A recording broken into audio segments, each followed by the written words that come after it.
Amaziga Nabiwoobe ewa Honorable Medad Lubega Sseggona akali amaggwa. Ono nno nga mubaka wa National Unity Platform yava mu DP bwatu nayingira NUP era nga musajja munnamateeka lawyer mulamba ow'ekibiina kino ekya National Unity Platform era ye musajja amaze nnyo ebbanga mu politics era ono abeereddewo abantu bangi naddala abali ku ludda oluvuganya gavumenti. Ono ng'ajja abeeyimirira mu kkooti n'okubeera nga abayiwirawo omugongo. Kati amaziga gaagano mukwano gwange ampuliriza musajja wattu akaaba ali mbiwoobe ebitagambika. Nze Eke Master mu ngeri y'emu ngenda kubeera nga nkutuusako amawulire kuva ewa Mathias walukagga ono nga ssa mulamba era nga meeya owa Kyengera Town Council ebitaala bimaze okubeera nga bimuta. Kakati ebitaala bwe bimutadde ate omusajja amayiddwa nga Medad Lubega Sseggona akali amagga ate ye bw'atyo n'abeera nga musajja wattu bambi ali Maziga. Kati uli ebigambo bibino n'obwombeefu enkola yaffe nga bweri tusooka video yaffe giwa like oba kituyita ekigalo mukwano gwange ampuliriza. Bwe tumala okubeera nga tugiwa ekigalo ffenna nga tukkiriziganyizza abapya ne basubscribinga ku mukutu gwaffe bwe batyo ne bakona nekkade ne tubeera nga tutambula ffenna mu mwaka waffe owa buli lunaku ataggwa amalojja. Kakati nze nsimbudde kansookere mawulire agassa Mathias walukagga ono nga ye meeya owa Kyengera Town Council atula wali eri mu tawuni y'Ensangi mukwano gwange ampuliriza ku ggombolola. Kakati ono amaze n'ayita ebibuuzo bye wali mukwano gwange ampuliriza ku era n'ayongera n'abeera nga ayolekedde okubeera nga agenda akole eddiguli ku IUIU. Kakati ono eddiguli gy'agenda okubeera nga akola mukwano gwange eddiguli eno emanyiddwa nga leadership course gy'agenda okubeera nga asoma ono afunemu eddiguli nnambirira leadership course gy'agenze ku. Njagala nnyo ojjukire Oweekitiibwa Robert Kyagulanyi Center mu Mitembo yeeyongerayo naye n'asoma leadership course yagenda mu Harvard University mu America bwe yavaayo n'akoma wano Cavendish University n'abeera nga ayongerayo emisomo gye ate nga takomye okwo omusajja ono alina ediploma mu music dance and drama. Kakati embeera bwetyo bwezze ewali ewa Sam Mathias walukagga meeya owa Kyengera Town Council amaze okubeera nga ayita ebibuuzo ampuliza abeera kubeera nga akola eddiguli mu by'obukulembeze. Kakati nno bino bwe bimaze okubeera nga bijjira mu ngeri y'emu omusajja amanyiddwa nga Honorable Medad Lubega Sseggona akali amaggwa ono nga yakiikirira abantu ba Busiro East musajja atubambi ali Maziga. Jjukira ono ayeewo nnyo omubiri era njagala omanye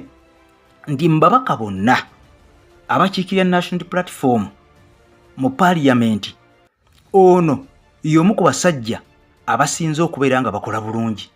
Era bwe weetegereza mu career yaabwe eya politics musajja w'amaanyi nnyo. Jjukira ono yaliko minisita owa Ssaabasajja Kabaka Ronald Mwera Mutebi wali Emmengo. Kakati ono n'asaba Ssaabasajja awummule emirimu gino asobole okubeera nga ate agenda aweereze ensi ye. Bw'atyo Ssaabasajja Kabaka yamuta n'ava ku bwa minisita bwe n'asobola okubeera nga ayingira Parliament. Bw'atyo n'akiikirira abantu b'e Busiro East. Era okuva olunaku lwe yayingira mu Parliament ono abadde tavangayo nti aweerewo MP omulala ajja amuggyeyo olw'enjogera ye olw'enkola ye ey'emirimu olw'empeereza ye abantu gye baasiima era gye baamatira. Jjukira nti ono yasookera mu kibiina kya Democratic Party era nga asubscribinga ku kiragala. Kaakati People Power bwe yajja ono yasala mangu eddiiro ng'amaze okubeera nga alengera nti mu DP waliyo omuyaga mungi ogwali guzunza ekibiina ekyo era mu gye byakkira ng'ekibiina kino kimaze okubeera nga kitundibwa mu NRM era ne pulezidenti waakyo bw'atyo n'aweebwa obwa minisita ye minisita wa Ssemateeka ne Siga Eddamuzi mu nsi Uganda amanyiddwa nga Nobert Mao. Kakati mukwano gwange Medad Lubega Sseggona akali amaggwa ono musajja mulunzi era yasalawo ayiwewo omubiri abeere nga ayigiriza abantu ba Busiro East okubeera nga bayiga okulunda n'okubeera ng'ono abawa entandikwa ng'ayita mu bisolo. Kati wulire ebigambo bibino ono abadde yalunda ente ewuwe yalundayo enkoko ewuwe yalundayo obusolo bu pig oba buyita obubizzi. Kakati embeera bwe yajjidde ey'amaziga g'otayinza kubeera nga oteebereza wa gye gavudde abantu ab'ettima abantu ab'effubitizi abantu abatayagaliza ampuliriza baakoze Honorable ekigambo kyali faalojja. Era omusajja ono abadde amaze okubeera ng'ono yeetegeka ng'ayagala bere nga ayita abantu ba Busiro East asobole okubeera ng'abawa entandikwa nga bwe nkunyonyodde, naye ng'ono abawa bisolo bikalu. Kakati ono mu kulunda embizzi zino yalunda embizzi ezisobera ddala mu 200.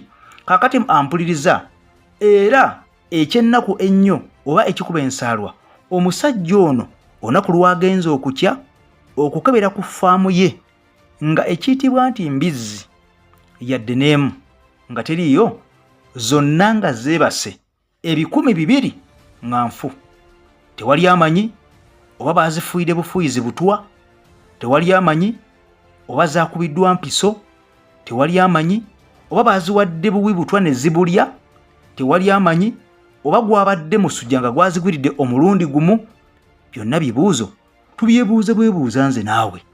Ani oyo alina omutima ng'ogw'Abayudaaya asobola okubeera ng'akola ekintu ekibi ng'ekyo n'asobola okubeera ng'asaanyaawo ebisolo ebyo, wadde nga tukimanyi nti abamu tebabikkiririzaamu? Kati nga ffe abasajja Abayisiraamu tetukkiriziganya na bisolo ebyo. Naye ati bwebanga MP asazeewo alunde addize abo ababikkiririzaamu okubeera nga babifunamu, kubanga abadde alunda n'embuzi, embuzi gye ziri, alunda ente, ente gye ziri, alunda enkoko, enkoko gye ziri. Bino byonna nga ggwe ky'osobola kyagenda okubeera ng'agaba oba oliawo mu kalulu towards 2026 abantu basobole okubeera nga beekulaakulanya. Ampuliriza ono ali Maziga, ali Nabiwoobe, musajja wattu akaaba. Era mu ngeri y'emu abantu batandise dde okubeera nga bayisa ebigambo nga bagamba nti Sam Mathias walukagga mulumba ono kagenze ku diguri, tageti ye ayagala kubeera nga yeesimbawo ate mu kifo kye kimu ne Honorable Medad Sseggona akali amaggwa. Wadde nga Meya Sam Mathias walukagga mulumba yavaayo ebigambo bino n'abisambajja era n'abisammulira ddala ne byesammulira ddala nga Nasibu Yesulubaba engalabi, naga ndi sobola kubeera nga mpemuka okubeera nga neesimba ku musajja amanyiddwa nga Medad Sseggona akali amaggwa, ate ng'ono tusabuscribinga ku kibiina kye kimu kya National Unity Platform. Nze nja kusigala nga ndi meeya, yasigale nga naye atayiriza sayidi eyo.